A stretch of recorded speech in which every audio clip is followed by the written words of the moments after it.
Ассаламағалейкум. Кәсіпкерлер үшін жағымды жаңалық. Атамекен ұлттық кәсіпкерлер палатасы шағын және орта бизнесті несиелендірудің жаңа амалын ойлап тапты. Ойлап тауып қана қоймай, ойдағасын жүзеге асырып жатыр. Бұдан шыққан оң нәтиже де бар секілді. Жаңа бағдарламаның талаптары туралы бүгін бізге Атамекен ұлттық кәсіпкерлер палатасы жұмыспен қамту департаментінің директоры Жеңісбек Дулатов мырза толығырақ айтып береді. Жеңісбек Қамалдинұлы, студиямызға қош келдіңіз. Қош келдіңіз. Сонымен, әңгімеңізді шағын және орта бизнесті несиелендірудің жаңа түрінен бастасаңыз. Бүгін биылдан бастап ұлттық кәсіпкер палатасы Атамекен шағын несие беруін бастады. Оны қазір 15 миллион теңге шейін алуға мүмкіншілік бар кәсіпкерлерде. Оның себебі не? Көбісі кәсіпкерлер жаңа жобаны бастайын десе, оның қаржаты жоқ. Сол именно шағын несиені дамыту үшін қазір көп көріп жатырсыз ғой, жұмыссыз қалған адам көп болып жатыр. Соны жұмыспен ары қарай қамтау үшін оны кәсіпкерлікке айналысып, оларды үйретіп, оқытып, бизнес планын жасап, қолма-қол ақшаны қаржат беріп жатырмыз қазір. Толық уже тек қана кеңес бермей, нақты қолына қаржат беріп, оларды жұмыссыз болған адамдарды кәсіпкерлікке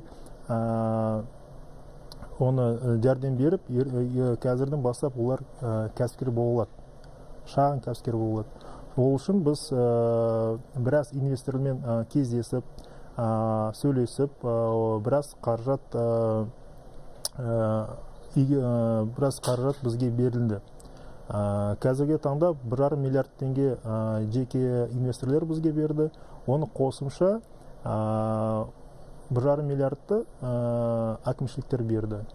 Біз қазір 5 облысты осы жаңа жобаны игеріп жатырмыз. 5 облысқа бізде қаржат бар. Оны біз қалай игеріп жатырмыз? Біз әкімшілікке айтамыз, осы облысыңызда көп сұраныс бар. Соған сіз тарапынан, осы әкімшілік тарапынан қаржат бөлінсе, біз де қосымша сол суммада қаржат бере аламыз. 50-50 ме сонда? 50-50. Біз мысал ретінде 300 миллион теңге біз береміз, 300 миллион теңге әкімшілік береді. Толығымен бір ауданға қазір 600 миллион теңге бөлініп жатыр жалпы. Ол да әкімшілікке де жақсы, именно осы өзінің облысына инвестиция тартып жатыр, біз арқылы. Біз инвестормен сөйлесіп, осы облысқа біз инвестиция тартып бере аламыз. Екіншіден, ол әлеуметтік мәселесін шешіп жатыр. Именно жұмыспен қамтып, кәсіпкерліктің санасын ұлғайтып жатыр. Сол үшін біз қазір біраз облыстарда біз қаржы қолдау қоры арқылы несие беріп жатырмыз. Қызылорда болса, бізде оқтада риск Қызылорда бар арқылы несие беріп жатырмыз. Маңғыстау облысында біз өзіміз шағын қаржы құрып, әкімшілікпен бірлесіп, өзіміз қаржат берейік деп отырық. Әр облыста бізде жеке қарастырып жатыр. Қалай? Жалпы айтып жатқанымыз 600 миллиондан бастап 50-50 қазір несие беруге бастадық. Онда қазірде бүгінгі таңда біраз нәтижесі де бар.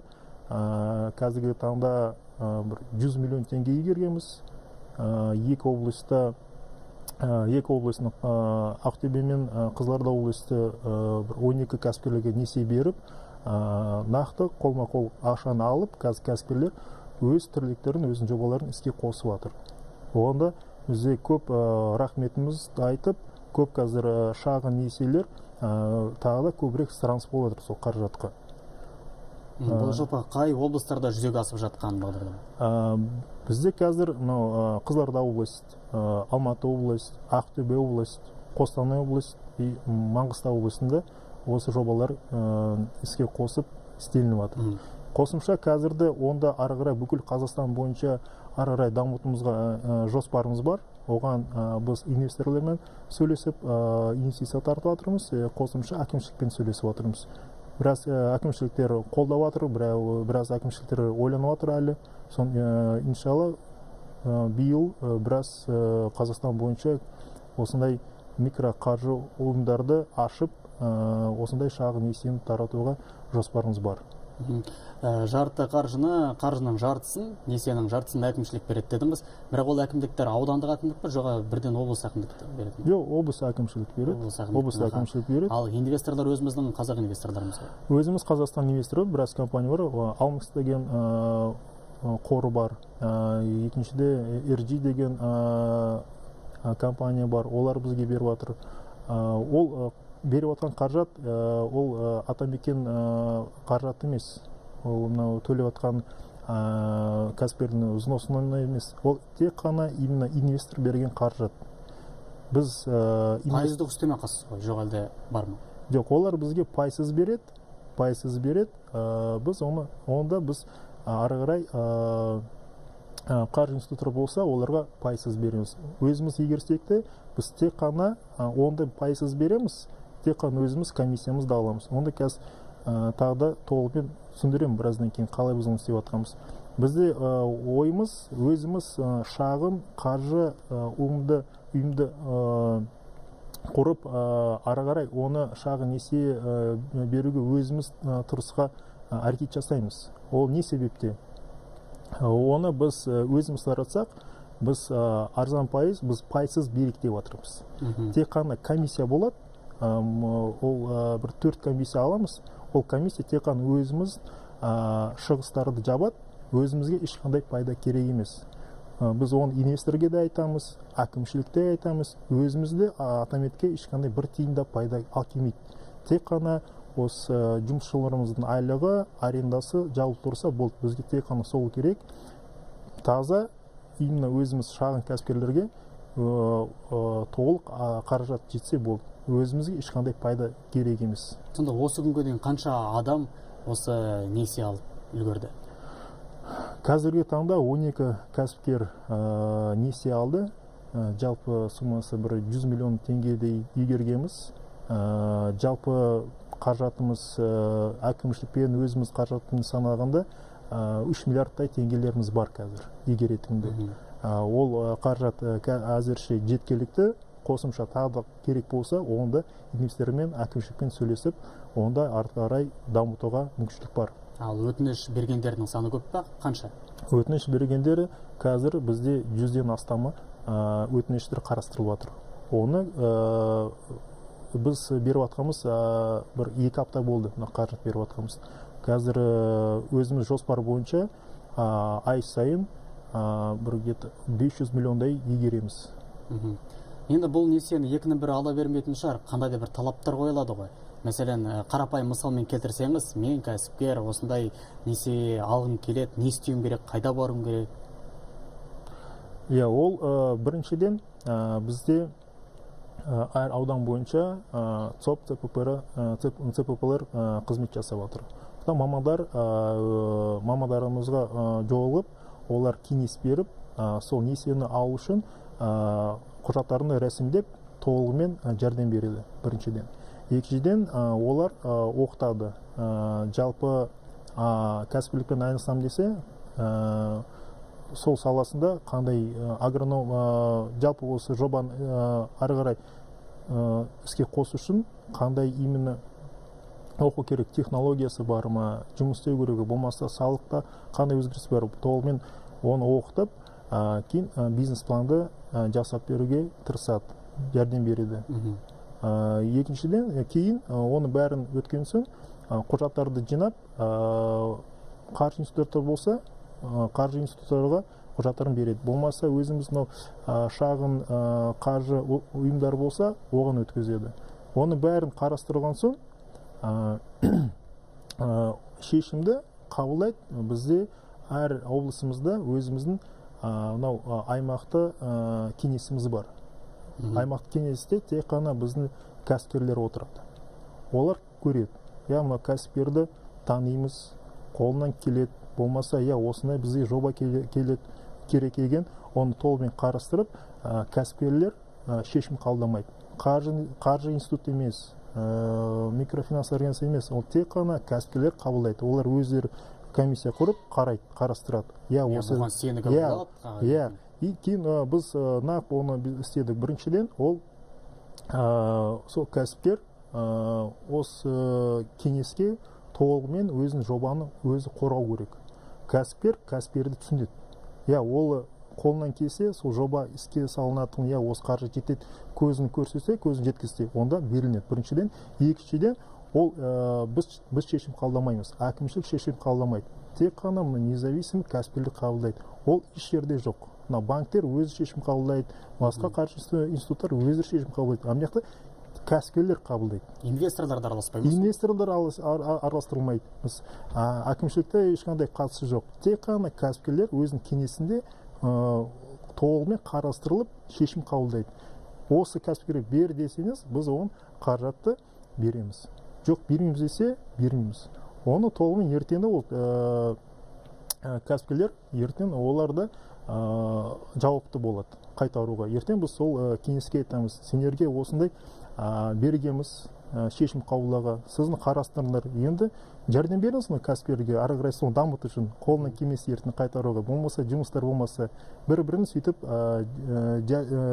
оны мәселе бізде ақша бетіп қайтарып зорлап емес, оны ары қарай кәсіпкерлікті ары қарай дамыту үшін, олар бір-біріне көмектесу үшін оны істеп жатырмыз. Ертең оны сату мәселесін жәрдем береді, басқасын тірлік жасайды ма? Именно кәсіпкерлер бір-біріне жәрдем беріп, оны тырысады кәсіпкерлікпен айналысу үшін. Сол үшін ең маңыздысы бізде қазір сол болып жатыр. Именно кәсіпкерлер өзі шешім қабылдайды, кімге беретін, кімге бермейтінді. Несиенің рәсімді уақыт мерзімі қанша? Жалпы мынау құжаттарды қалай ЦОПЦПБ-ге өткізіп, 27 күннің ішінде, бір айдың ішінде айтайық, бір айдың ішінде несие алуға мүмкіншілік бар. Оны біз қазірде біз қарастырып жатырмыз.